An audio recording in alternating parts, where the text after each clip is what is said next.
Did you ever wonder that when you light up a gas stove, the flame doesn't shoot up in the cylinder and explode?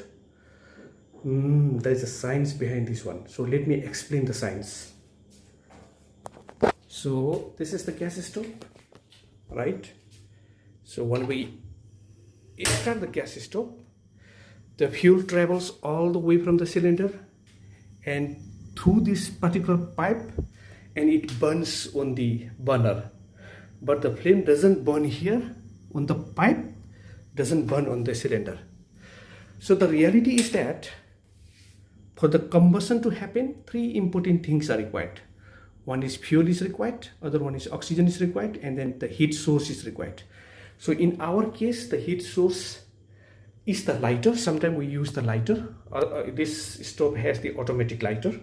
So we have the heat source, and then when the fuel comes on the burner, oxygen is already present, so that is why it burns.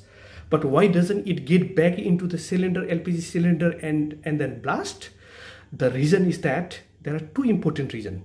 One of the things is that the LPG is flowing from the high pressure to low pressure, so flame doesn't go from lower pressure to higher pressure.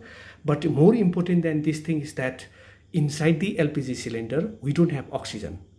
For the fire to burn, we need three important things.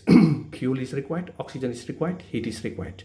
So while the maybe temperature may be there, okay, certain amount of temperature is there which can travel from gas stove to the LPG cylinder, but inside the LPG cylinder we don't have oxygen. So this is the reason as to why the flame doesn't travel from gas stove through this pipe and then inside the LPG cylinder, because when we start the gas stove, there is actually a provision, whole tunnel for the flame to go inside, but the flame doesn't go because of the absence of oxygen inside the cylinder. Thank you.